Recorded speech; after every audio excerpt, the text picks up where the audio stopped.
A exploração sexual de crianças e adolescentes em foco no Melhor e Mais Justo de hoje. Estamos ao vivo pelo portal tvt.org.br. Participe. Autoridades, ONGs e outras entidades que trabalham com a proteção de crianças e adolescentes temem que haja uma explosão do turismo sexual durante a Copa do Mundo, especialmente envolvendo crianças e adolescentes devido ao aumento do número de turistas estrangeiros. Ao mesmo tempo, para vender pacotes turísticos para a Copa, correm pelos 4 cantos do planeta catálogos promocionais com imagens de belas mulheres jovens brasileiras, geralmente seminuas, erotizadas. Nós terminamos o primeiro bloco falando disso, vamos entrar nesse debate, né? O turismo sexual no Brasil, tanto o interno quanto aquele do estrangeiro que vem para cá, também é significativo. Essa imagem do Brasil como um país tropical, homens e mulheres amantes, sexuais importantes e tal, enfim, com o corpo à mostra, tudo isso favorece, joga a favor da construção de um ambiente minimamente, ou não minimamente, muito permissivo a essa ideia que acaba depois se concretizando, para além da questão da vulnerabilidade social, como Yuri, Denise e Kátia já falaram. Denise. Olha, eu acho que essa questão é uma questão imaginária, né? Então, a gente vende uma imagem que, de fato, essa imagem nem sempre é uma imagem verdadeira. Então, o povo brasileiro é um povo que denota uma sexualidade exacerbada? Eu acredito que não, né? Inclusive, foram realizadas pesquisas onde a prática sexual do brasileiro não é uma prática sexual tão exacerbada. Agora, não mais do que em outros países. Não mais do que em outros países. Agora, nós vendemos uma imagem de que temos praias maravilhosas, mulheres maravilhosas, né? Carnaval, né? As nossas imagens internacionais. Né? E mulheres com pouca vestimenta. Então, tudo isso contribui para a construção de um imaginário onde o processo da sexualidade ele aparece de forma muito exacerbada, né? E nós não somos diferentes de nenhum país. Agora, nós temos, sim, uma localização geográfica onde estamos localizados aqui numa porção onde temos um período de verão longo e aonde isso... Temperaturas altas, as muita temperaturas praia de fato, altas, quer dizer, as praias roupa. propiciam que a população circule com roupas adequadas para a temperatura que nós vivemos, né? Então, tudo isso vai fazendo parte da construção do imaginário das pessoas. E na construção deste imaginário, isso também é reforçado pelas campanhas publicitárias, que vendem isto lá fora, sim, né? Então, olha, o futebol vai ocorrer no Brasil, então o Brasil é um país lindo, maravilhoso, com mulheres lindas, com praia, com sol, então venha desfrutar de tudo isso. E não venha desfrutar tudo isso, também está no campo do imaginário, também, olha, eu também posso exercer neste país aqui a minha sexualidade e desfrutar disso, né? Então, eu acho que isso compõe um universo que é um pouco perigoso e perverso para esta população que acaba aí estando vulnerável a esta situação.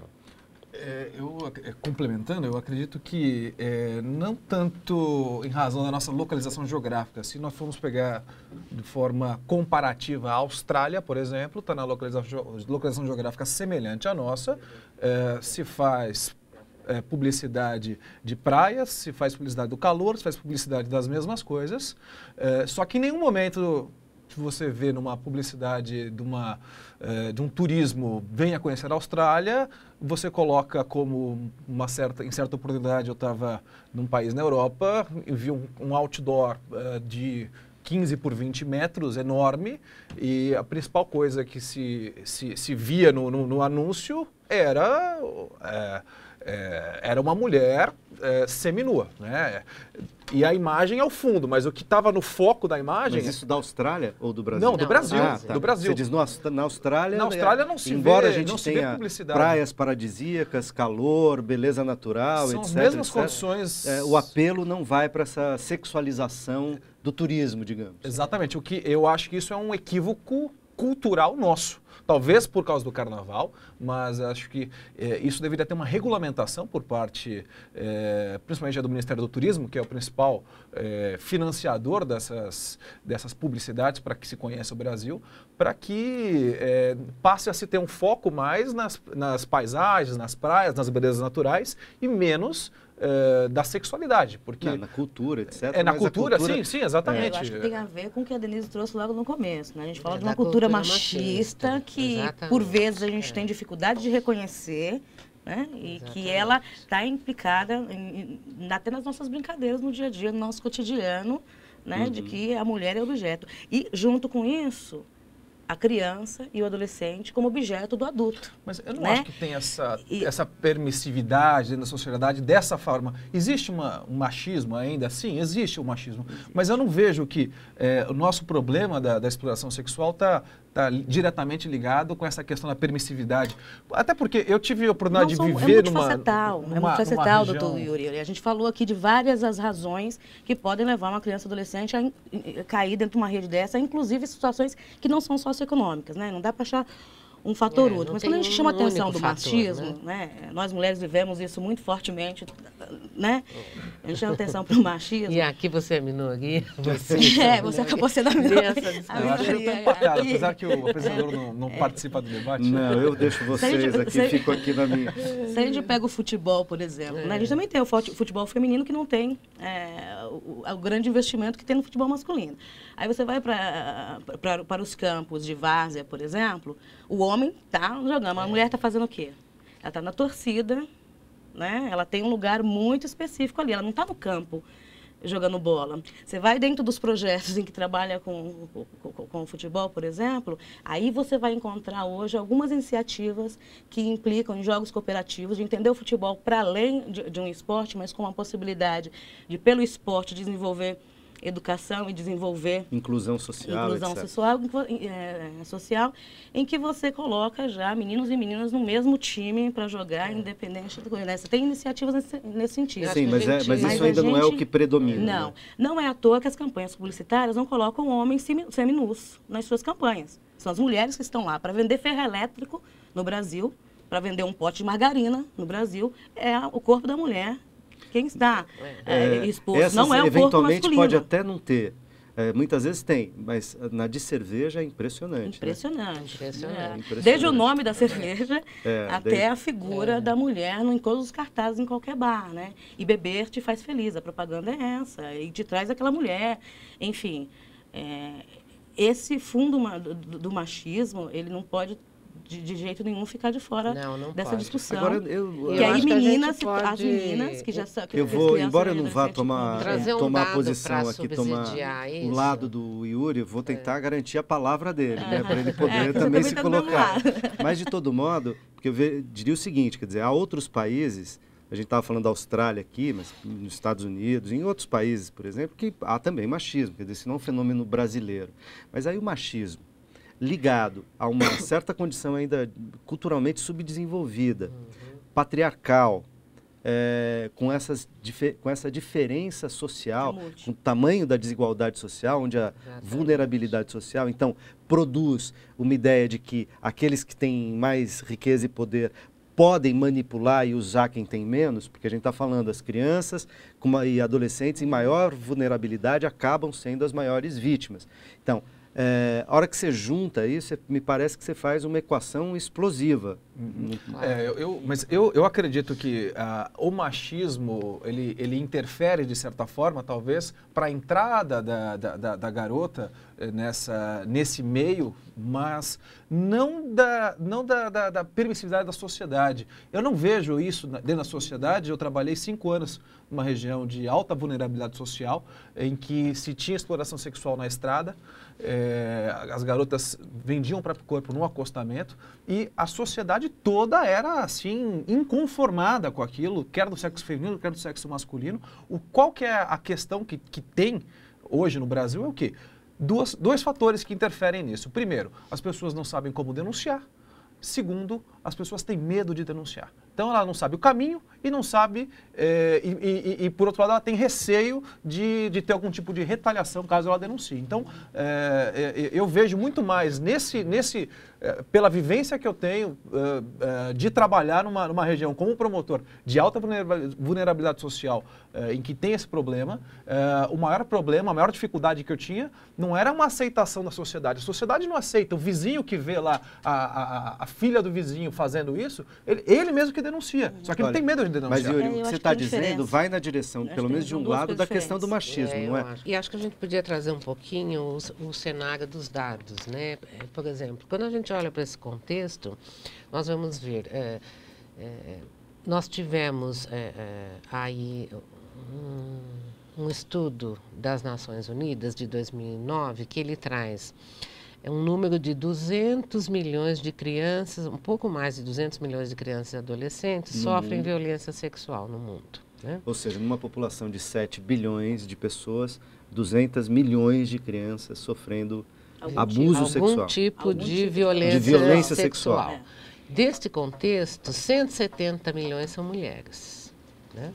Então, por aí a gente vai percebendo um pouco o que vai compondo este cenário. Então, nós temos, sim, aqui este fator, que é um fator bastante forte na questão da violência sexual, que ocorre tanto no contexto intrafamiliar, extrafamiliar, ou no contexto da exploração sexual comercial. É fato que mulheres são as maiores vítimas. E aí por distintos fatores. E mulheres negras ainda as maiores vítimas. As maiores vítimas. Aí a vulnerabilidade social entra também, né? 85% dos casos de violência sexual são de mulheres negras. Então, nós estamos falando do quê? De fatores socioeconômicos, de fatores étnico-raciais, de fatores culturais, e aí não é só da cultura do machismo, mas também da cultura de impunidade.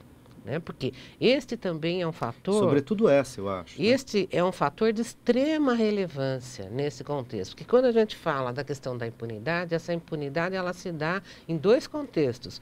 Primeiro, no contexto do entorno daquelas pessoas que, ou no contexto familiar, percebem um caso de abuso sexual, ou no contexto extrafamiliar percebem e ficam absolutamente sem ação diante do fato, ou porque tem medo de denunciar, ou porque acaba culpabilizando a criança e o adolescente. Ou porque tolera aquilo que falávamos, né? Tem um certo grau de tolerância. Exatamente, ou porque tolera, porque esta família vive uma cultura que pode ser uma cultura machista ou uma cultura autoritária e que a família também não consegue romper esse processo, né? Então, este é um contexto. E no outro contexto, no contexto da exploração sexual, isto vai se ampliando de forma avassaladora, porque quando a gente olha para o contexto socioeconômico, por exemplo, se a criança ou o adolescente ela começa a sofrer um abuso sexual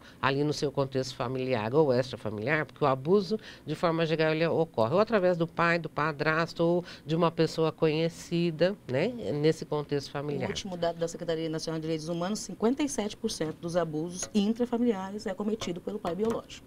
Então, a estatística que eu tenho é 75% dos abusos praticados ou são praticados por um pai, mãe, familiar, amigo ou vizinho. Está dentro do núcleo, dentro de alguém de confiança da família. Exatamente. Próximo, 75%. Do núcleo próximo. Dessa criança. Do núcleo, ou dentro da família ou no entorno da família. No mais próximo. Então, quando você analisa uma família vulnerável nesse contexto, tá bom, ocorreu o abuso, dali tem uma cultura aí que vai reforçar isso, a culpabilização daquela criança ou daquele adolescente. Ou não crédito a fala dessa criança, ou né? não crédito, que na ideia de fantasia de que a criança está mentindo. Né? E tem um outro contexto que as famílias mais vulneráveis também são famílias com pouco processo e acesso educativo, ou seja, o pai e a mãe abandonaram a escola e isso vai se repercutindo também nesta criança e nesse adolescente. Então, nós temos dados também que no contexto da exploração sexual comercial, o maior número se dá na faixa etária de 15 a 17 anos, aonde estes adolescentes já abandonaram a escola no ensino fundamental. Então, olha só os fatores que vão aparecendo. Então, é a questão socioeconômica, é a questão cultural, é o processo, o acesso ao processo educativo, né, que vai compondo todo esse universo. E este universo vai se ampliando a partir do momento. Bom, aquela adolescente, vamos imaginar que ela sofreu já um abuso sexual, ou dentro da família, ou no entorno, taraná. Ela abandona a escola, o pai e a mãe não têm um processo de escolarização que consiga compreender todo esse contexto, né? Este adolescente que já sofreu uma violação de direito vai sendo também bombardeado, né, pelas campanhas publicitárias, sendo estimulado ao consumo, né? Aonde que ela vai buscar uma porta de saída para atender todo para dar resposta também a esses interesses e essa vontade que o adolescente tem, pois que ele está numa fase de desenvolvimento física, emocional, psicológica, onde são muitas as questões para um adolescente, né? E o acesso é um dos desejos do adolescente. Todo adolescente quer ter um tênis, uma roupa bonita, um tênis bacana, uma bolsa, se maquiar, sair, né? Ter um celular hoje. Os equipamentos, acaba sendo uma espécie, né, de meio possível, sobretudo para aqueles que não têm esse tipo de acesso, meio possível por meio, por exemplo, da venda do corpo. Exatamente. Eu preciso fazer mais um intervalo e a gente vai voltar para discutir, então, quais são os caminhos e as alternativas, como enfrentar esse tipo de questões. A gente tem, inclusive, um telefone, não é? Que é para denúncia, que é o Disque 100. Então, você que está nos assistindo, que é vítima ou que conhece vítimas de abuso e de exploração sexual, crianças e adolescentes, Disque 100 para fazer essa denúncia, tá certo? A gente já volta.